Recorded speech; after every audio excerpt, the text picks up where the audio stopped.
নমস্কার বন্ধুরা, আপনাদের সকলকে শারদীয় সিরিজ এপিসোড নম্বর 2-এ আমন্ত্রণ। আজ আমি একটি নতুন রেসিপি নিয়ে উপস্থিত হয়েছি। সর্ববাঙালির প্রিয় রেসিপিটি আমি শারদীয় উৎসবের জন্য আপনাদের সামনে আবারও তৈরি করতে চলেছি। আর আপনাদের সকলকে মৌমিতা'স ভ্যারিয়াস রেসিপিতে আমন্ত্রণ। আজকে আমার রেসিপি ইলিশ পোলাও। ইলিশ পোলাও করতে আমার যে উপকরণগুলি লেগেছে সেটা হলো, প্রথমে আমি একটি ছোট নারকেলকে হাফ বাটি মতন দুধ বার করে নিয়েছি, আর বাকি নারকেলের যে জলটা ছিল সেটাও কিন্তু আমার এই রেসিপিটিতে প্রয়োজন। 1 টিস্পুন কাশ্মীরি লঙ্কার গুঁড়ো, 1 teaspoon red chilli powder, 1 tablespoon জিরে গুঁড়ো, 1 টেবিল স্পুন আদা বাটা, হাফ বাটি মতো গোবিন্দভোগ চাল নিয়েছি। আপনারা বাংলাদেশ থেকে করলে চিনি গুঁড়া চাল নিতে পারেন। আর নারকেলের দুধ, নারকেলের জল, আর কয়েকটি কাঁচা লঙ্কা, আর আছে সঙ্গে অবশ্যই 150 গ্রাম মতন জল ছড়ানো টক দই। আর আমি পাকা লঙ্কা পাইনি, পাকা লঙ্কাও দেওয়া যেতে পারে। আমি এখানে কাঁচা লঙ্কা কয়েকটি চিড়ে নিয়েছি। রান্নাটি আমি 3টি ধাপে করে দেখাবো। প্রথমেই আমি 1 কেজি মতন ইলিশ মাছ নিয়েছি। তার আগে আমি চালটিকে ভালো করে ধুয়ে জল ছড়িয়ে শুকোতে দেব। 1 কেজি ইলিশ মাছের মধ্যে আমি মাথা ও লেজাটি সরিয়ে দিয়ে 6 পিস ইলিশ মাছ নিয়ে আপনাদেরকে ইলিশ পোলাও করে দেখাবো। প্রথমেই নুন হলুদ মাখিয়ে কিছুক্ষণের জন্য রেখে দেবো।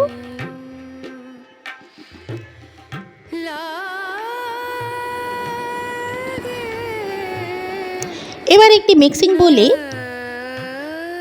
টক দই, কাশ্মীরি লঙ্কার গুঁড়ো, রেড চিলি পাউডার, জিরে গুঁড়ো,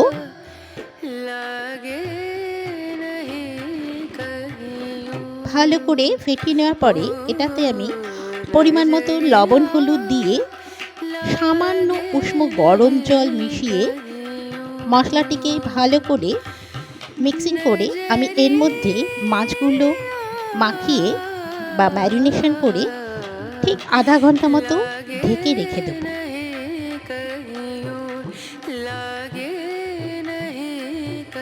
আধা ঘন্টা পর আমরা ফিরে এলাম। এবার এটা ছিল রান্নার প্রথম পর্ব। এবার দ্বিতীয় পর্বে আমি সরষের তেল গরম করে নিয়ে মাছগুলো আলগা করে ভেজে নেব।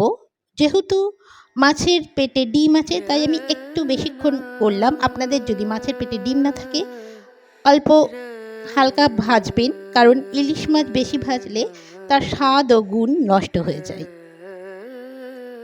আমি একে একে সমস্ত ইলিশ মাছগুলো এই তেলে ভেজে তুলব। আর একদমই গ্যাসের ফ্লেম লো টু মিডিয়াম অবস্থায় রাখবো। আর ঢাকা চাপা দিয়ে করছি কারণ তাতে মাছতে ভাজতে সুবিধা হবে। এই মুহূর্তে কিন্তু ভাজার সময় আমার গ্যাসের নব কিন্তু সিমারে ছিল।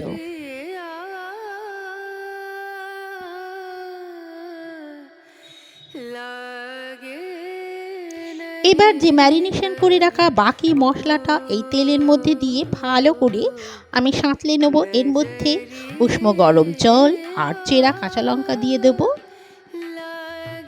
এবং ঠিক 5 মিনিটের জন্য ফুটতে দিয়ে আমি যথারীতি মাছগুলো মিশিয়ে নিয়েছি। মাছ মেশানোর সময় আমার ক্যামেরা তোলা হয়নি।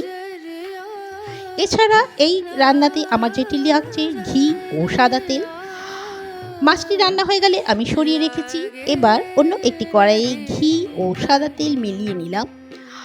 ঘি আমি এখানে 2 টেবিল চামচ দিয়েছি আর সাদা তেল 1 টেবিল চামচ দিয়েছি। এর মধ্যে যথারীতি গরম মশলা, তেজপাতা, এলাচ, দারচিনি, লবঙ্গ আর একটা স্টার এনিস দিয়েছি। সঙ্গে কাঁচা লঙ্কা আর আদা বাটা, জিরে বাটা মিশিয়ে আমি ভালো করে মশলাটি কষিয়ে নিয়েছি। 1 মিনিট মতো মশলাটি কষিয়ে নেওয়ার পরে আমি এর মধ্যে একে একে পরিমাণ মতো লবণ এবং চিনি দিয়েছি। পোলাও একটু মিষ্টি মিষ্টি না হলে কিন্তু ভালো লাগে না, তাই আমি এখানে আমার স্বাদ অনুপাতে চিনি দিয়েছি। আপনারা আপনাদের স্বাদ অনুপাতে চিনি দেবেন। আবারও মশলাটা ভালো করে কষিয়ে নিয়েছি। মশলাটা কষানো হয়ে গেলে ইলিশ মাছের যে ঝোলটি ছিল সেই ঝোলটি আমি তুলে রেখেছিলাম। এবার এই মশলার সঙ্গে এখন ইলিশ মাছের ঝোলটি মিশিয়ে ঠিক 2 মিনিটের জন্য ঢাকা চাপা দিয়ে ফুটতে দিয়েছিলাম।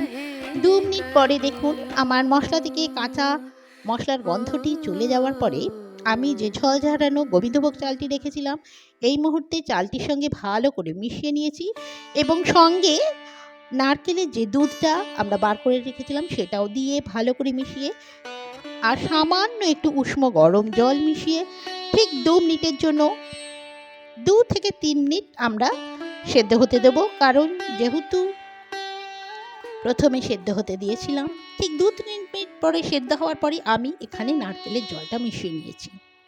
নারকেলের জলটা ফার্স্টে দিইনি, খেয়াল রাখবেন প্রথমেই নারকেলের জলটা দিলে কিন্তু রান্নাটা একটা ছানা কেটে যাওয়ার সম্ভাবনা ছিল, তাই ঠিক 2 মিনিট পরে আমি নারকেলের জলটা দিয়েছি। কিছুক্ষণ ঢাকা চাপা দেওয়ার পরে আমার রান্না কিন্তু তৈরি হয়ে গেছে, চালটাও সেদ্ধ হয়ে গেছে। এই মুহূর্তে আমি মাছগুলো মিশিয়ে দিলাম আর ওপর থেকে ভাতটা মিশিয়ে দিলাম। এটা গেল আমার দ্বিতীয় পর্ব রান্নার, এটা দ্বিতীয় পর্ব। এবার রান্নার তৃতীয় পর্বতে হলো মূল পর্ব, মানে পরিবেশনের পর্ব। ঠিক 5 মিনিটের জন্য ঢাকা দেওয়ার পরে দেখুন আমার চাল সুন্দরভাবে ভাত মাছ একসঙ্গে হয়ে গেছে, তৈরি হয়ে গেল আমাদের ইলিশ পোলাও। এবার আমি এটা সার্ভ করে দিলাম।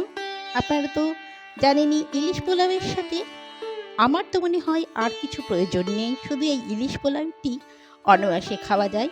তবে আপনারা চাইলে পাশে একটু রায়তা তৈরি করে নিতে পারেন।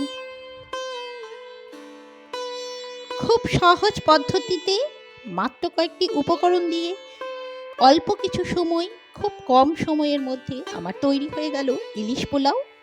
এভাবে আপনারা ইলিশ পোলাও এই পুজোর দিনগুলিতে তৈরি করতে পারেন। আমার এই শারদীয় উৎসব সিরিজে মূল লক্ষ্যই হলো কিন্তু মা দিদি বোনেদের জন্য, যারা একদিকে পূজা অর্চনা, অন্যদিকে পোশাক পরিচ্ছদ, আবার সঙ্গে সংসারের প্রতিটি মানুষের রসনা তৃপ্তির দিকটিও লক্ষ্য রাখতে হয়। তার জন্য আমি এই শারদীয় উৎসব সিরিজের মাধ্যমে কয়েকটি আমাদের শাহী খানা, যেটি খুব সহজে এবং খুব কম উপকরণ দিয়ে তৈরি করে দেওয়া যায়, সেই দিকে নজর রেখেই আমার এই সিরিজটা আমি এখানে এনেছি। আপনাদের যদি আমার এই সিরিজ ভালো লেগে থাকে তাহলে অতি অবশ্যই কমেন্ট বক্সে জানাতে ভুলবেন না। আমার সঙ্গে সম্পূর্ণ ভিডিওটি থাকার জন্য আপনাদের সকলকে ধন্যবাদ। আমার ভিডিওগুলি যদি পছন্দ হয়ে থাকে লাইক, কমেন্ট, শেয়ার, সাবস্ক্রাইব করতে ভুলবেন না। পাশে থাকা বেল আইকনটি অবশ্যই অন করে দেবেন। ভালো থাকবেন। খুব শীঘ্রই একটি নতুন পর্ব নিয়ে উপস্থিত হচ্ছি।